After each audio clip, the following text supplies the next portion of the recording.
Olhem bem para esta imagem. É o postal típico de Portugal, não é verdade? Casinhas brancas, muralhas antigas, um castelo lá no alto. Muitos de nós conhecemos este lugar como Óbidos, a famosa Vila das Rainhas. Mas e se por detrás de toda esta beleza se escondesse uma história completamente diferente? Uma história de conquista, de uma engenharia incrível, que muitas vezes fica esquecida. É precisamente essa história que vamos desvendar juntos. Então, a pergunta é essa mesma. O que é que se esconde ali dentro?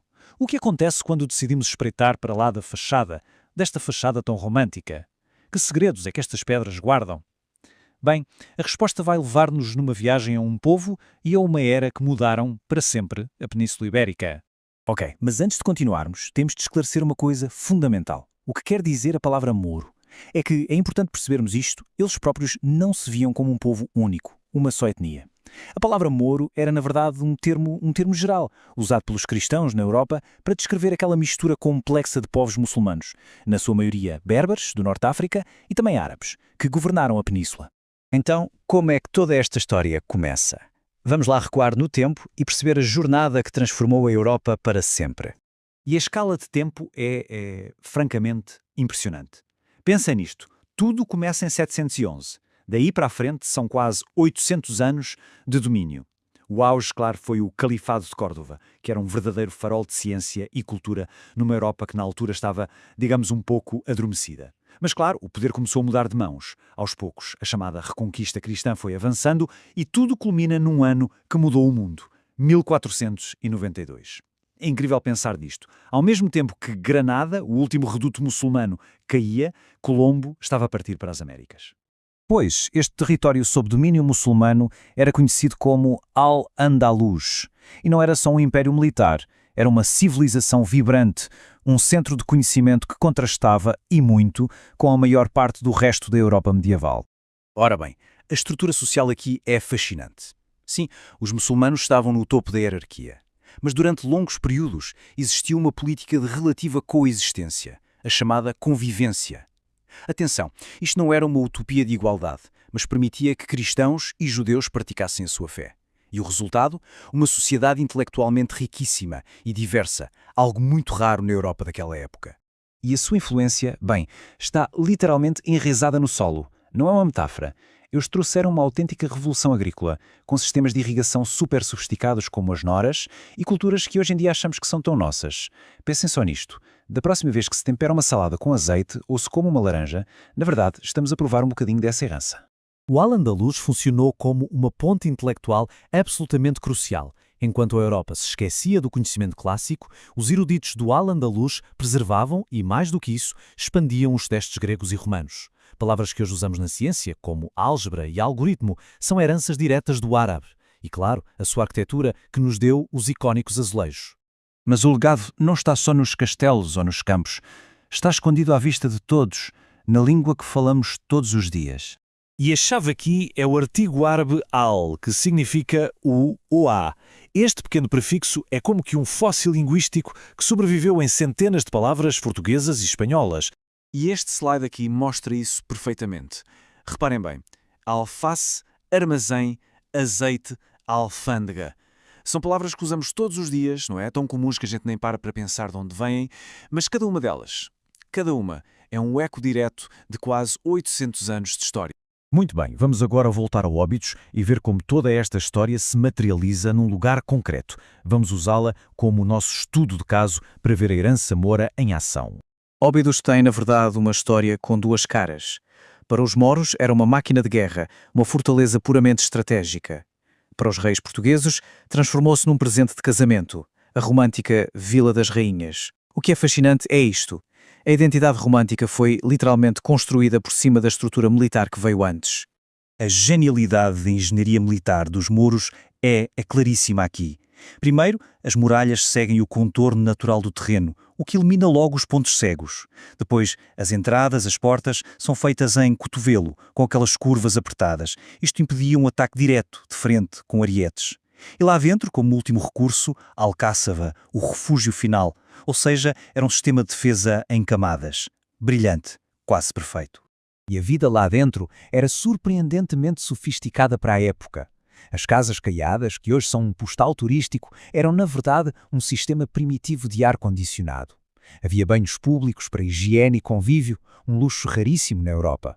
E o próprio traçado das ruas, aquele labirinto, tinha uma dupla função: criar sombra e, claro, desorientar qualquer invasor que conseguisse entrar. Uma fortaleza tão bem pensada não podia cair facilmente, e é aqui que a história se mistura com a lenda, com contos épicos sobre a sua conquista. Uma das lendas mais famosas, que até faz lembrar uma certa peça de Shakespeare, conta que os cavaleiros de Dom Afonso Henriques se disfarçaram com ramos de árvores e assim, sob o manto da noite, avançaram como se fossem uma floresta em movimento, chegando às muralhas sem serem vistos para apanhar as sentinelas de surpresa. Outra história muito popular, que se ouve em muitas cidades reconquistadas, fala de uma porta da traição. A lenda diz que alguém lá de dentro abriu uma pequena porta lateral, permitindo que os cristãos entrassem e atacassem de surpresa. Ou seja, a fortaleza não caiu pela força, mas sim pela astúcia. E depois, claro, há a lenda mais poética de todas, a da Moura Encantada. É a história de uma princesa amaldiçoada, condenada a guardar para sempre um tesouro perdido debaixo do castelo. A sua lenda ainda hoje paira sobre a vila, como um eco melancólico de tudo o que se perdeu com a conquista. E isto leva-nos ao ponto central.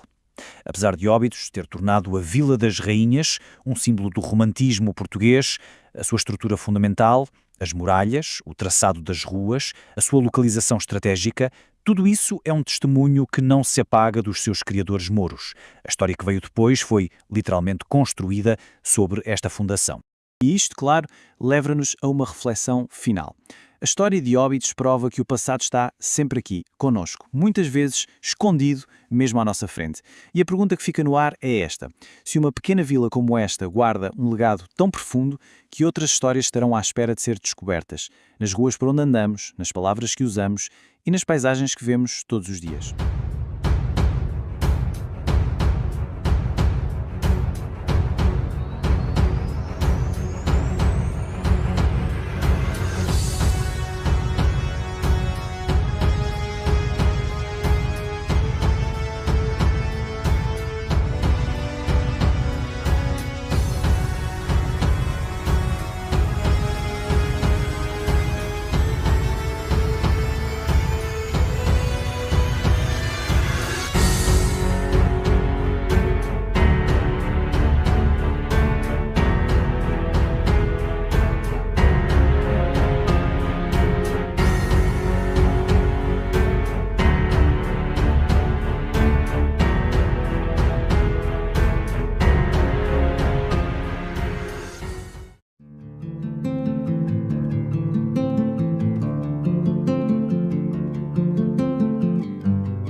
muito obrigado.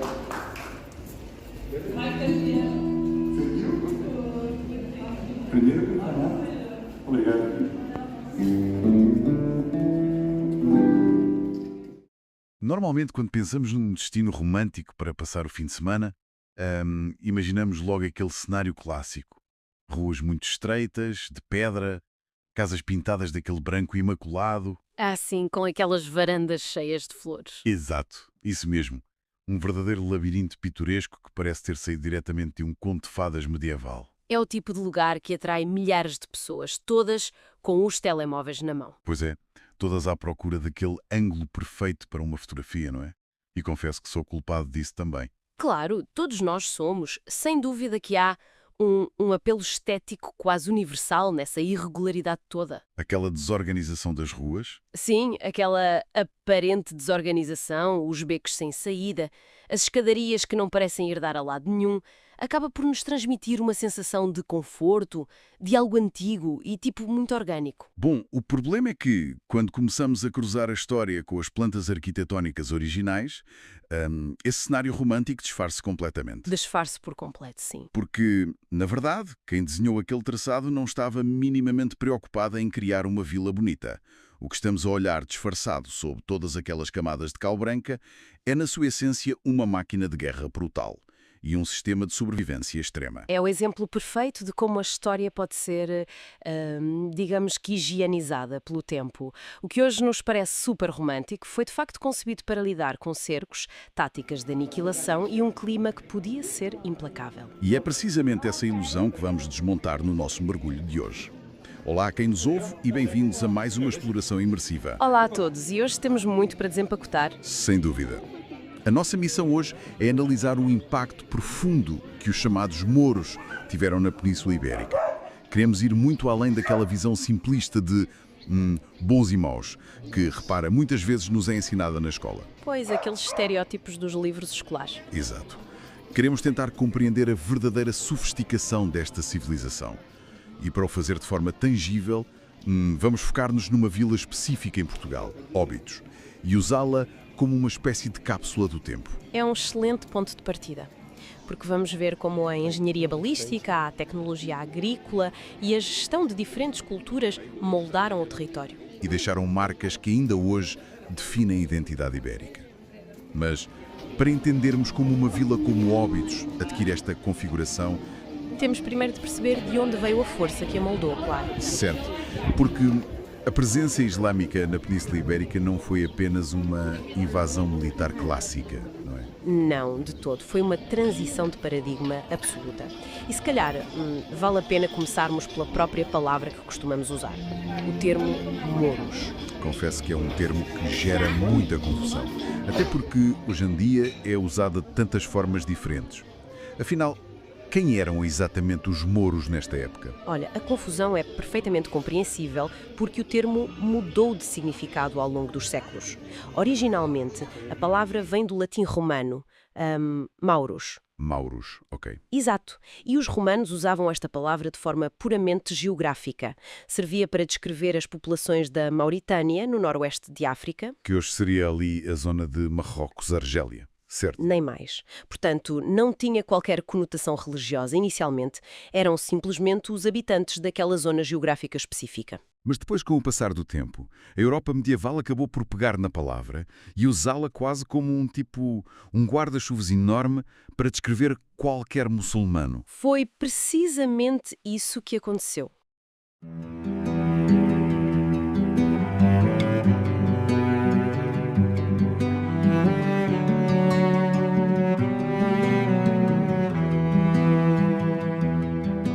Caminho sobre a cinza do... A Rainha Dona Maria I, a primeira rainha da monarquia portuguesa do século XVIII.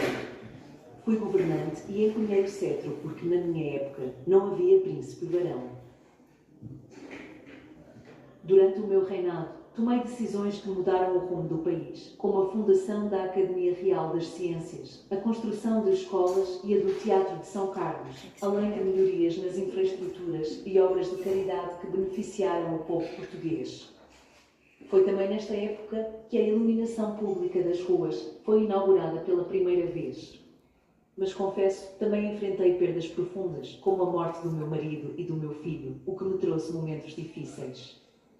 Ainda assim, muitas rainhas me precederam neste trono e todas deixaram a sua marca, não só no país, mas também nesta vila encantadora, Óbidos, a Casa das Rainhas. Aqui as rainhas passaram momentos felizes e outros nem tanto, moldando a história desta vila com cores vibrantes e ruas misteriosas. Desde a doação feita pelo rei Dom Afonso II à sua esposa, rainha Dom Raca, em 1220, Óbidos sempre foi um lugar de exílio, festas, poder e refúgio para as rainhas. E é aqui, nesta vila, que as suas histórias permanecem vivas, deixando um legado que ainda hoje podemos apreciar.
Podemos mencionar o retábulo da Capela de São Vicente da Grafia, da oficina de Expoente da Garcia Fernandes, uma das maiores do Reino Natal. O retábulo de São Brás para a Igreja de Santa Maria faria parte da retabularia das diferentes tipos de Belchiornatos, feitos de ouro. Compreende a seguir o que serve da e é essa vez mais espiritual da tecnologia.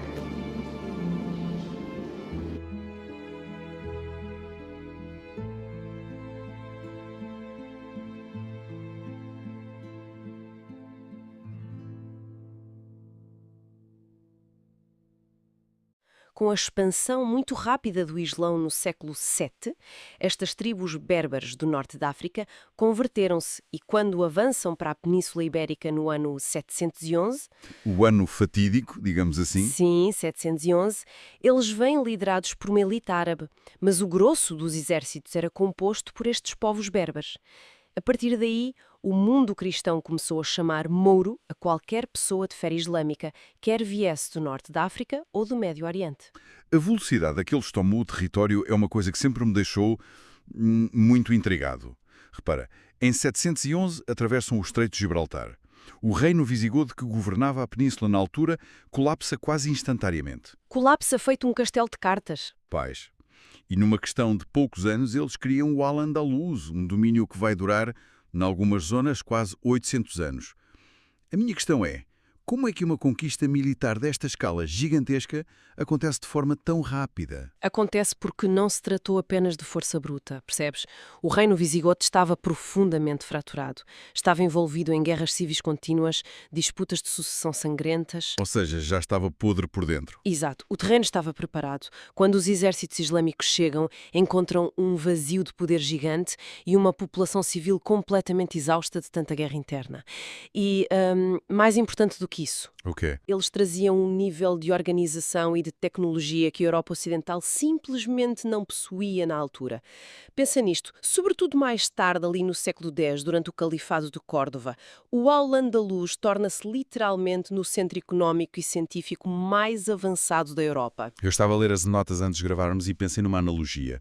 É como se a Península Ibérica tivesse recebido de repente um download massivo e súbito de informação e tecnologia para o qual o resto da Europa medieval não estava de todo preparada. É uma excelente analogia. Estás a falar de coisas como matemática avançada, astronomia de ponta. A reintrodução da filosofia greco-romana que estava ali perdida nas brumas do tempo, não é? A medicina muito mais avançada. Tudo isso. E também trouxeram uma complexidade social muito notável. Há uma ideia errada, muito comum, de que eles chegaram, mataram toda a gente e forçaram os sobreviventes a converterem-se à ponta da espada. Como se tivessem criado uma sociedade homogénea da noite para o dia. Pois, mas a realidade histórica mostra-nos que foi muito mais pragmático. E muito estratificado. No topo do poder político e militar tinhas a tal elite árabe. Depois vinham os berberes. Mas depois tinhas camadas intermédias, como os chamados muladis. Os mulades eram os habitantes ibéricos locais que decidiram converter-se ao Islão, certo? Precisamente, por motivos religiosos ou simplesmente políticos e económicos. Mas depois também tinhas os moçárabes. Que esses eram os cristãos, mas arabizados, não eram? Sim, eram ibéricos cristãos que mantinham a sua religião original, mas adotavam a língua, as roupas e a cultura árabe, porque, afinal, essa era a cultura de prestígio da época. E claro, as notas que temos também mencionam comunidades judaicas muito prósperas. Sem dúvida. Os judeus viveram um período de enorme florescimento intelectual durante o Al-Andalus, servindo muitas vezes como tradutores, médicos da corte, embaixadores. Foi um caldeirão cultural fascinante. Portanto, temos este macrocosmo incrível de inovação, o tal Al-Andalus, mas como é que isto tudo se traduz na prática? No meio do terreno, no dia-a-dia? É aqui que a nossa cápsula do tempo, Óbidos, entra finalmente em cena. Exato, vamos reduzir a escala e olhar para o microcosmo. Para quem conhece a geografia de Óbidos hoje, a imagem é uma colina com um castelo, rodeada de terra firme e campos agrícolas por todo o lado. Mas a topografia da altura era completamente diferente, não era? Era irreconhecível em relação a hoje. Antes sequer de ser islâmica, Óbidos já tinha sido um povoado romano bastante importante, chamado Eburbitium. E a razão pela qual os romanos e depois os mouros se fixaram ali é estritamente geográfica. O mar chegava lá, certo? Chegava. Naquela época o Oceano Atlântico entrava muito mais por terra adentro. Existia uma lagoa imensa que batia quase na base da colina de Óbidos. Uau! Então aquilo era basicamente um porto de águas interiores. Era um porto estratégico perfeito. E essa colina de pedra calcária permitia controlar absolutamente tudo. Controlavas o acesso marítimo da lagoa, controlavas a costa e os extensos vales férteis em redor. Portanto, quando os líderes islâmicos ocupam a região da atual Extremadura, olham para ali e percebem que não podiam deixar aquela colina vazia. É óbvio. Quem domina a colina, domina a região. Exato. E o detalhe mais interessante é que a integração de vilas como esta muitas vezes não envolvia aqueles cercos épicos e sangrentos que vemos nos filmes. Não. Então como faziam? Eles assinavam pactos diplomáticos de rendição com o Califado Ameada. A superioridade militar e organizacional era tão óbvia que as populações locais frequentemente preferiam negociar termos vantajosos e continuar as suas vidas normais. Faz todo o sentido. Mas a vida cotidiana sofreu uma revolução absoluta, especialmente na forma como eles lidavam com os recursos naturais. Quando pensamos na Europa medieval cristã, a relação das pessoas com a água e com a higiene era complicada, para ser simpático. Sim, a água do banho era vista com uma desconfiança quase paranoica pelos médicos cristãos da altura. Pois, mas os mouros trazem a cultura do hammam, os famosos banhos públicos, e isso muda tudo nas vilas que ocupam. Porque o hammam não era apenas um luxo para os ricos, era uma necessidade civilizacional e religiosa. A purificação ritual através da água é um conceito central no Islão. Portanto, onde quer que eles se instalassem, criavam imediatamente redes de canalização complexas. Eles separavam logo as águas limpas das águas sujas, não é? Completamente. E construíam estes complexos de banhos quentes e frios que funcionavam como centros de convívio, sítios para fechar negócios e, claro, manter a higiene pública. O contraste de saúde pública com o resto da Europa é francamente abismal. Mas de todas as inovações, a grande revolução que mais me impressiona nas nossas fontes é a agricultura. Eles olharam para aqueles vales à volta da Lagoa de Óbidos e decidiram transformar completamente a paisagem. Fizeram um extreme makeover agrário, digamos assim. Mas como é que eles conseguiram irrigar zonas que, no verão ibérico, são tradicionalmente tão quentes e secas? Introduzindo uma tecnologia de ponta que vinha do Oriente. A Nora. Olha, para quem nos ouve e não está bem a visualizar o conceito histórico, o que é exatamente uma nora e por que é tão revolucionária face ao que os romanos já lá tinham deixado? É uma excelente questão. Repara, os romanos já usavam aquedutos e canais fantásticos, mas eles dependiam quase exclusivamente da gravidade. A água tinha de fluir de cima para baixo. Certo. A nora é uma grande roda de madeira instalada diretamente sobre um rio ou um poço profundo. E ao longo da roda estão presos dezenas de alcatruzes, que são no fundo pequenos baldes feitos de barro. E como é que a roda gira? Através de um sistema de engrenagens de madeira muito engenhoso, movido por um animal de tração, geralmente um burro ou um boi, vendado para não ficar tonto, a andar em círculos. À medida que o animal anda, a roda gigante gira continuamente. Os baldes mergulham na água lá embaixo, enchem-se, sobem com a rotação e, ao chegar ao topo, despejam a água num canal superior. Ou seja, eles conseguiram literalmente desafiar a gravidade. Puderam elevar enormes quantidades de água para terrenos onde antes era fisicamente impossível cultivar de forma intensiva. Exatamente. E tendo água constante, o que é que eles começam a plantar nestes novos socalcos e campos? Laranjas, limões, amendoeiras, figueiras e até introduzem a cana-de-açúcar na Europa. Eu estava a ler que o uso sistemático de mel e especiarias como o açafrão também vem daí. Aliás, é engraçado, se formos a qualquer pastelaria tradicional na região oeste de Portugal hoje em dia, a base de 90% dos doces é gema de ovo, amêndoa e mel. É verdade, é uma prova viva, ou melhor, uma prova comestível e deliciosa dessa presença moura. A nossa doçaria conventual tem raízes claríssimas na doçaria islâmica. Mas espera aí, nós estamos aqui a pintar um quadro de comunidades a produzir laranjas, a tomar os seus banhos quentes, a comerciar de forma fluorescente. Parece um cenário extremamente pacífico. Demasiado pacífico. Sim, demasiado. Como é que eles geriam o facto de os agricultores locais serem, na sua esmagadora maioria, cristãos, enquanto o poder governativo e militar era islâmico? Algum atrito tinha de haver. E havia, claro, mas eles geriam isso através de um sistema genial de pragmatismo económico. Um sistema legal chamado Estatuto de Dhimmi. Explica-nos um pouco como isso funcionava. A liderança islâmica percebeu rapidamente que tentar converter todas as pessoas à força era uma péssima ideia, porque gerava rebeliões constantes e parava a economia. Então criaram uma espécie de contrato social. Cristãos e judeus podiam manter a sua religião, podiam ter os seus próprios tribunais internos e manter os seus costumes. Havia regras. Não podiam fazer prospeção, certo? Sim, desde que não os exibissem de forma muito provocatória em público. E, a grande contrapartida, desde que pagassem um imposto especial, a zízia. É brilhante de um ponto de vista puramente administrativo. Porque, por um lado, garante-se a paz social. Não andas a perturbar as crenças íntimas das pessoas. E, ao mesmo tempo, garantes um fluxo constante e previsível de receitas sonantes para financiar o Estado. E essas receitas eram mas mesmo muito necessárias, porque este pequeno paraíso agrícola de Óbidos vivia, na verdade, num estado de alerta paranoico quase constante. E tinha um bom motivo para isso. Não nos podemos esquecer que a reconquista cristã, a partir do norte da península, estava a empurrar as fronteiras para sul de forma bastante implacável. Portanto, Óbidos não era apenas uma vilazinha agrícola produtiva, percebes? Era um centro nevrálgico de vigilância avançada. O que nos leva a uma parte das notas que me deixou fascinado. A questão das telecomunicações militares. Fiquei muito surpreendido ao descobrir que eles usavam a antiga Torre do Facho, que fica ali numa elevação perto de Óbidos, como parte de uma rede contínua de comunicações. Ou seja, não era uma torre isolada no meio do nada. Não, nada disso. Era um verdadeiro sistema de telegrafia visual em tempo real. Os mouros construíram e reaproveitaram torres em pontos altos estratégicos que iam desde Coimbra até Lisboa. Formavam uma cadeia ininterrupta de visão. Uau! Então, se o exército cristão fosse avistado digamos, dezenas de quilómetros a norte... A primeira torre de vigia acendia um firão de fumo, se fosse de dia, ou uma grande fogueira, se fosse de noite. A torre seguinte no horizonte via esse sinal e acendia imediatamente o seu. E assim sucessivamente. Em questão de poucas horas, uma mensagem de perigo extremo percorria centenas de quilómetros avisando todas as guarnições pelo caminho. Isso é incrível.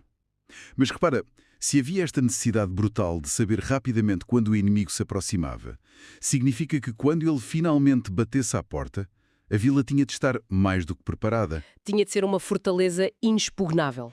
E é aqui que fechamos o ciclo e voltamos àquele início da nossa conversa. O tal traçado supostamente romântico da vila. É máquina de guerra. Exatamente. Como é que a arquitetura inteira de Óbidos foi desenhada única e exclusivamente para a guerra? Vamos começar, se calhar, pelas muralhas, que, curiosamente, não têm grandes linhas retas, e isso não é um erro de cálculo, é um dos conceitos balísticos mais importantes da época militar medieval. Repara, se construires uma muralha longa e perfeitamente reta, e o inimigo encostar uma daquelas escadas de cerco gigantes no meio dessa linha... Fica difícil para os guardas lá em cima, não é? Muito difícil. Os guardas que estão exatamente por cima da escada têm de se debruçar sobre o parapeito para tentar atingir quem está a subir, o que os expõe fatalmente ao fogo de cobertura dos arqueiros lá embaixo. Mas se a muralha for construída em zigue-zague ou se seguir deliberadamente a crista irregular do Monte Calcário... Se crias aquilo que se chama linhas de fogo cruzado. Exato. Eliminas completamente os pontos cegos. Um arqueiro islâmico que esteja posicionado numa curva da muralha consegue disparar lateralmente e em segurança sobre quem tenta escalar a secção ao lado dele. Qualquer exército que tente subir a encosta é atacado de 2 ou 3 ângulos simultaneamente, sem hipótese de defesa lateral. Bem, é assustadoramente eficiente. E depois temos o calcanhar daqueles de absolutamente qualquer castelo ou cidade fortificada. A porta principal. As portas da vila são uma obra de arte de brutalidade. Pois são. Porque se não consegues calar a muralha, a tua única opção é tentar deitar a porta abaixo. Mas a entrada principal de Óbidos é de uma genialidade terrível. Quem lá vai hoje em dia talvez nem repare. Não é um corredor largo a direito. Quando cruzas o primeiro grande arco, dás por ti num pátio minúsculo e apertado. E a segunda porta está virada de lado. Faz literalmente um cotovelo de 90 graus. E qual era a arma ofensiva terrestre usada nessa altura para arrombar portas grandes fortificadas? O ariete, aquele tronco de árvore maciço, gigante, muitas vezes com uma ponta de ferro pesada, carregado por dezenas de homens suados. E o que é que um ariete, em termos de física pura, precisa para funcionar e causar dano estrutural? Precisa de espaço. Precisa de balanço. Exato. Precisa de uma rampa ou espaço em linha reta para os homens correrem para trás e para a frente e gerarem energia cinética suficiente para partir a madeira reforçada. Ao desenharem a entrada com aquele cotovelo apertado, os engenheiros islâmicos anularam completamente a física do ariete inimigo. Incrível! Os atacantes, no meio da confusão, até podem conseguir romper a primeira porta. Entram a correr naquele pátio e, de repente, travam a fundo. Têm uma parede de pedra grossa pela frente e a verdadeira porta de entrada está ao lado deles. Não têm espaço físico útil para recuar o tronco gigante. A arma torna-se inútil. Eu estava a pensar nisso como o equivalente militar medieval a construir uma daquelas lombas redutoras de velocidade modernas, mas concebidas especificamente para imobilizar uma máquina de guerra de toneladas. E claro, enquanto esses homens tentam manobrar um tronco enorme num espaço onde mal se conseguem mexer, estão a levar com azeite a ferver, pedras pesadas e setas a chover vindas dos balcões superiores. Era uma verdadeira armadilha mortal. Um funil de abate. Mas imaginemos por um segundo que um exército muito persistente conseguiu o impossível. Sobrevive à chuva de flechas, arrebenta as portas secundárias de alguma forma mágica, ultrapassa a muralha. Entram finalmente na vila de Óbidos. O que é que encontram pela frente? O tal labirinto de ruas românticas, apertadas, sinuosas e cheias de escadinhas. E mais uma vez, o próprio urbanismo funciona como uma arma letal secundária. É verdade que estas ruas tinham uma função passiva excelente de controle climático. Sim, cortar os ventos frios do Atlântico no inverno ibérico e depois usar as paredes pintadas de cal branca brilhante para refletir o sol sufocante do verão. Claro, mas a sua função ativa, em tempo de invasão e guerra aberta, era gerar o caos puro no inimigo. Imagina um batalhão de cavalaria pesada cristã a entrar numa daquelas ruelas. Não conseguem formar linhas de combate nem usar a sua vantagem de carga. Ficam completamente entalados. Ficam. As ruas curvam repentinamente, abrem-se do nada para pracetas irregulares ou acabam de forma frustrante em becos sem saída cegos. O exército invasor fragmenta-se na confusão, perdem o contacto visual e sonoro entre os comandantes e as suas tropas e ficam completamente desorientados e encurralados em pequenas bolsas. Basicamente, os mouros construíram um escape room tático gigante, desenhado para engolir lentamente quem tivesse a infelicidade de entrar lá dentro. E enquanto os invasores estão perdidos às voltas naqueles becos todos, os habitantes locais e os soldados defensores que conhecem cada centímetro da vila movem-se silenciosamente pelos atalhos e pelos telhados planos, atacando os soldados de cima com total impunidade. É o pior pesadelo de um general atacante. Ok, perante um sistema defensivo absurdo destes, onde a matemática anula os pontos cegos das muralhas, a física desarma os arietes na porta e o urbanismo caótico desorienta exércitos inteiros lá dentro, como é que o primeiro rei de Portugal, Dom Afonso Henriques, acabou por conquistar Óbidos em 1148? Alguma coisa aqui não bate certo nas nossas notas. Não bate certo todo se imaginarmos aquele ataque frontal épico e glorioso que as lendas gostam de pintar. O ano é 1148, é preciso ver o contexto. Santarém e Lisboa tinham caído logo no ano anterior de forma estrondosa. Óbidos estava completamente isolada na paisagem, cortada de todas as suas rotas de abastecimento que vinham do sul. Ou seja, estavam sozinhos no mundo. E é precisamente por o castelo ser tão impenetrável militarmente que as crónicas reais e as lendas populares começaram a florear a forma romântica como ela acabou por cair, não foi? Exato. As crónicas da Altuna não gostavam de admitir que a guerra era só fome e espera. As pessoas queriam lendas. Pois. E as lendas são cinematográficas. Temos a famosa história dos cavaleiros de Dom Afonso Henriques que, percebendo que não podiam avançar a descoberto porque iam ser chacinados, se camuflaram com ramos de árvores e pequenos arbustos e depois avançaram a rastejar lentamente durante a calada da noite, como se fosse uma floresta que se movia magicamente para apanharem as sentinelas de surpresa. Esse é um clássico. E depois temos o outro grande mito, a lenda da Porta da Traição, em que dizem que um prisioneiro cristão que lá estava dentro, ou então alguém que foi corrompido, abriu sorrateiramente uma portinhola lateral secreta enquanto a guarnição inteira dormia. Mas, tentando ser muito crítico perante as fontes, não será tudo isto apenas uma enorme manobra de relações públicas da Idade Média? Relações públicas medievais, sem dúvida. Não achas que é só uma forma romântica de justificar um erro humano crasso de um guarda desatento? Ou até o simples desespero brutal causado pela fome do cerco longo? Olha, a tua análise é muito certeira e faz todo o sentido prático. Né? A história militar real está cheia de exemplos destes, em que a pura incompetência, a exaustão total ou a fome são depois disfarçadas pelas crónicas de traição ou de artimanhas mágicas. É altamente provável que a guarnição de Óbidos estivesse simplesmente morta de fome, doente e sem qualquer esperança de receber reforços do sul. Porque as cisternas de Óbidos até eram fantásticas a recolher água da chuva para beber. Mas a farinha e a comida acabam sempre, não é? Resolve logo um problema que dezenas de milhares de soldados e catapultas não conseguiriam resolver de dia num cerco aberto. Mas estas narrativas e lendas servem uma função sociológica que não podemos ignorar. Ajudam as pessoas a processar as mudanças de poder traumáticas, tal como o incrível mito da Moura Encantada, que, segundo li, ainda hoje se conta lá na região oeste. A lenda fala daquela princesa Moura lindíssima que foi deixada para trás, trancada num palácio subterrâneo escuro, amaldiçoada pelo próprio pai em fuga para que não fosse violada ou apanhada pelos cavaleiros cristãos. É uma história tristíssima.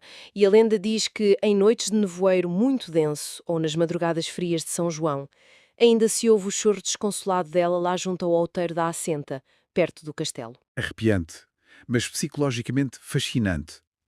É um mito fascinante porque, do ponto de vista antropológico, revela um trauma cultural profundo. A figura da princesa presa representa metonimicamente a própria civilização e cultura islâmica que foi aprisionada e submersa pela Reconquista, mas que a memória ibérica popular nunca conseguiu de facto apagar totalmente.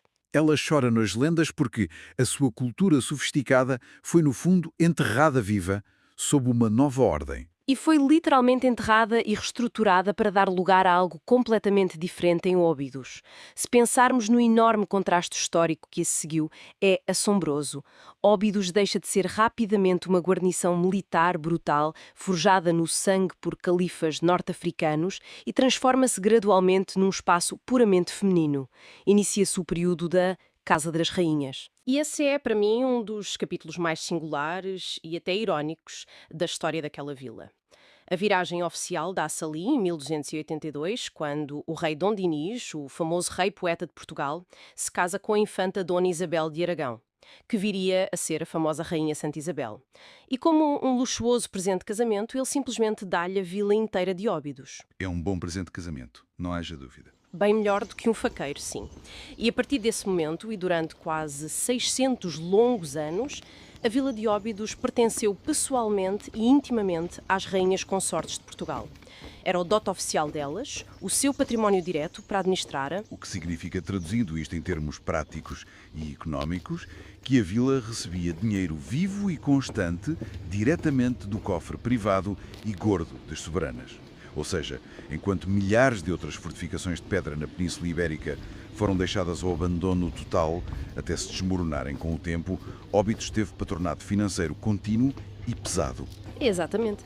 As rainhas mantiveram ativamente as muralhas, mandaram construir hospitais civis, financiaram igrejas ricamente decoradas. A vila estava sempre impecável. E também serviu de palco privilegiado para a alta política ibérica e até para algumas situações profundamente caricatas e bizarras.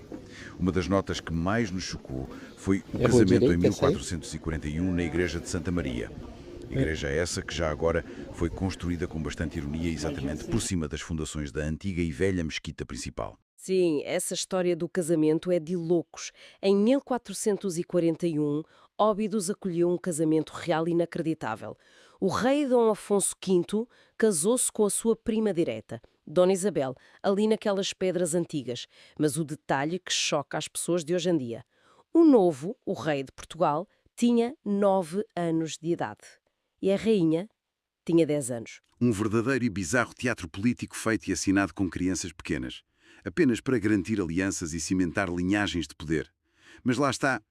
Apesar destas intrigas todas da corte, as rainhas também promoveram obras monumentais de sobrevivência civil a longo prazo, especialmente no século XVI. Sim, estás a falar da rainha Dona Catarina de Áustria. Ela foi uma mulher extraordinária. Não se limitou a plantar umas árvores e a embelezar a terra.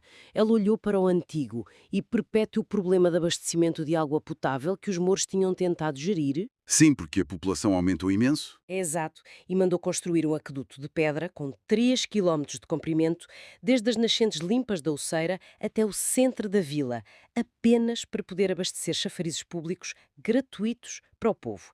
Foi uma obra gigantesca para a época. Repara, este ambiente fechado, seguro e, acima de tudo, com o financiamento contínuo destas mulheres poderosas que eram as soberanas, acabou por atrair talentos singulares que muito dificilmente floresceriam noutros locais dominados pelo patriarcado de ferro da época. Tens toda a razão nisso. E o melhor exemplo prático dessa liberdade artística em Óbidos surge no século XVII. Com a pintora Josefa de Óbidos. Exatamente. Josefa de Haia, mais conhecida como Josefa de Óbidos, torna-se uma figura ímpar, quase extraterrestre na história da arte nacional. Numa época conservadora em que a maioria das mulheres estava estritamente remetida ao papel submisso de mães de família numerosa ou enfiadas num convento como freiras, e onde a guilda formal dos pintores era uma espécie de clube fechado e estritamente dominado por homens católicos. O que é que ela fez? Ela foi para Óbidos, montou a sua própria oficina de pintura, liderou equipas, assinou contratos avultados em seu próprio nome para decorar dezenas de igrejas e tornou-se simplesmente numa mestre indiscutível da pintura do barroco português. Vendeu quadros por todo o país. É uma mulher emancipada 300 anos antes do tempo. E a ironia profunda disto tudo é esmagadora. Se pensarmos bem, tens um complexo de pedra labiríntico que foi meticulosa e friamente calculado por engenheiros militares para resistir a catapultas flamejantes, impactos de arietes e cercos mortais.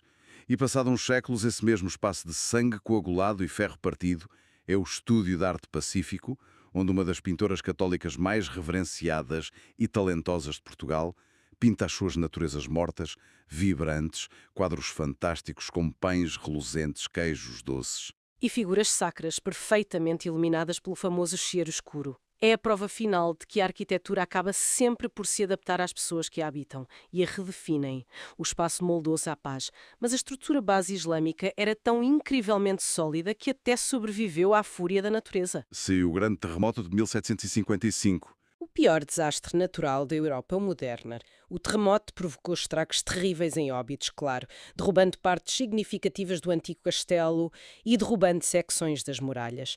Mas a estrutura geológica e base resistiu ao choque. Não ruiu tudo. E foi reerguida. E saltando para a nossa época, no século XX, esse mesmo castelo sombrio, que entretanto tinha ficado em meia ruína romântica, foi recuperado e transformado na primeiríssima pousada histórica do país pelo Estado Novo, o que também ajudou a popularizar a vila. Curiosamente, muita gente não sabe disto, mas as famosíssimas faixas grossas azuis e amarelas que vemos hoje pintadas alegremente nas esquinas das Casas Brancas só foram generalizadas de forma uniforme muito mais tarde. Foi uma daquelas operações de embelezamento para unificar a vila visualmente. E que hoje em dia atrai os turistas com os telemóveis, como falámos no início. Até porque hoje, e com enorme orgulho, Óbidos é uma prestigiada cidade literária da Unesco. Antigas igrejas desacralizadas, que antes guardavam relíquias, são hoje livrarias cênicas inacreditáveis, onde as pessoas passeiam entre pilhas de livros velhos e, como é óbvio, bebe-se já a mundialmente famosa ginginha de Óbidos num copinho pequeno feito de chocolate. Essa ginginha é quase obrigatória. Pois é. Mas repara, é no fundo a última grande metamorfose pacífica de um lugar militar e teimoso que simplesmente recusa desaparecer do mapa. O que nos obriga, nesta reta final da exploração, a olhar para trás e tentar unir os pontos históricos de tudo o que falámos hoje. Muito bem resumido. Agora começámos com a chegada avassaladora daquele download cultural e militar do Al-Andalus. Vimos como eles revolucionaram coisas básicas como a higiene diária e a gestão avançada da água com engenharia mecânica como a Nora. Analisámos como conceberam estrategicamente defesas e muralhas impenetráveis e como, por fim, por uma ironia do destino, essas defesas brutais acolheram os espaços delicados e os cofres abertos das rainhas portuguesas. Mas a verdade no final do dia, e olhando para as fontes, é que a marca original da civilização norte-africana que desenhou e ergueu grande parte disto tudo nunca chegou a desaparecer verdadeiramente de Portugal. Há um estilo arquitetónico, por exemplo, o mudéjar, que mistura harmoniosamente a arte geométrica islâmica com a tradição cristã. E este estilo continua a ser encomendado com fervor pelos próprios reis católicos muito depois de terem ganho a guerra. Porquê? Porque eles próprios reconheciam a superioridade estética óbvia da arte dos vencidos. Exato. E a própria alma ibérica reteve essa carga dramática profunda. Algo que se reflete muito claramente naquele tom de lamento constante e arrastado do fado português e nas harmonias mouras do flamenco em Espanha. É a mesma dor cantada. E, sobretudo, e isto é talvez o aspecto mais indestrutível de todos, o legado islâmico ficou permanentemente cristalizado naquilo que não pode ser derrubado nem por cercos com arietes, nem por terremotos de grau 9, a língua. A forma como falamos todos os dias. Especialmente a língua das pessoas humildes que trabalham com as mãos e trabalham a terra. Se andarmos pelos campos ibéricos hoje, nós ainda usamos quotidianamente as mesmíssimas palavras que os berberes trouxeram nos seus alforjes há mais de 1000 anos. A zenha, para descrever o moinho d'água da aldeia. Não falarem praticamente tudo, mas mesmo tudo, que começa pelo forte prefixo árabe al. Sim, a lista não acaba. Álgebra na matemática. Algodão, alface, o próprio Algarve Sul. O azulejo que embeleza as nossas fachadas mais portuguesas e que é uma importação direta de técnica e nome. E isto torna-se ainda mais comovente, diria até profundo, quando nos lembramos friamente do que aconteceu a nível político depois disto tudo. Com a queda final do Reino de Granada no final do século XV e a consolidação dos reis católicos. O que é que aconteceu? Houve um esforço governamental absolutamente brutal, coordenado e financiado para apagar cirurgicamente este legado imenso da memória coletiva.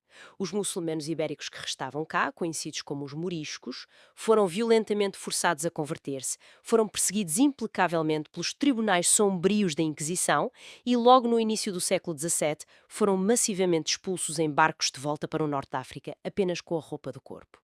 Ou seja, houve literalmente um decreto real formal, uma intenção oficial e assinada em papel de limpar etnicamente a Península Ibérica e apagar para sempre as pegadas grandiosas que eles cá tinham deixado. E é precisamente isso que nos conduz à verdadeira questão final que se levanta ao analisarmos estes documentos. O esforço violento para apagar uma cultura indesejada é infelizmente muito frequente e repetitivo na história inteira da humanidade. Hoje em dia, ao percorrermos turisticamente a Península Ibérica, nós vemos aquelas aldeias de casinhas brancas da cal, comemos com prazer os doces amarelos feitos de mel e amêndoa triturada e refrescamos-nos em pátios interiores forrados até ao teto com azulejos de padrões geométricos estonteantes. Sim, os famosos pátios andaluzes, ou do sul de Portugal. Exato, e dizemos com enorme orgulho patriótico que esta é a nossa tradição autêntica e inabalável. A pura tradição triunfante dos reinos europeus vencedores de Afonso Henriques e dos reis católicos. Mas conhecendo e cruzando agora as fontes históricas que acabamos de debater hoje, será que nós podemos sequer dizer honestamente que a famosa Reconquista eliminou a presença islâmica da península? Essa é a grande questão. Pois é, ou somos forçados pela realidade dos factos a admitir que os grandes impérios políticos e as inquisições ferozes nunca destroem verdadeiramente a 100% os seus inimigos e acabam simplesmente por absorvê-los mas tão profundamente na sua própria identidade europeia que num dado momento se esquecem completamente de onde o tal inimigo acaba e onde é que eles próprios começam. Olha, é uma reflexão incrivelmente poderosa e faz todo o sentido quando apagamos o nome do antigo arquiteto da Porta, mas continuamos felizmente a viver dentro da casa que ele desenhou ao milímetro, não o derrotamos realmente, pois não? Fica esta reflexão profunda sobre as ruas de Óbidos e o eco fantasma do Al-Andalus para quem nos ouve ter o prazer de processar por si próprio e tirar as suas próprias conclusões da próxima vez que caminhar por uma destas maravilhosas e caóticas ruas caiadas de branco de telemóvel na mão. A nossa viagem imersiva de hoje fica por aqui. Continuem a ser pessoas curiosas, questionem sempre todas as aparências e as lendas e encontramos-nos na próxima descoberta.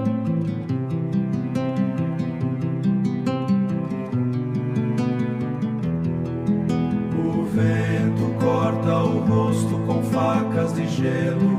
Não há mais volta para o que fui. Sempre em frente, sempre. Aço pesado pendurado no meu flanco.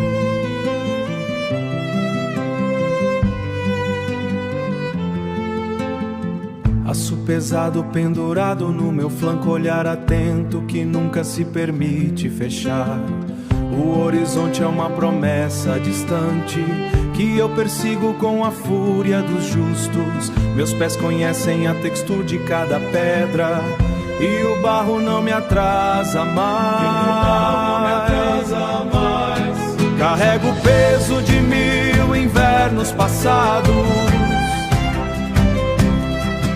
Cada erro é uma cicatriz que ganha vida.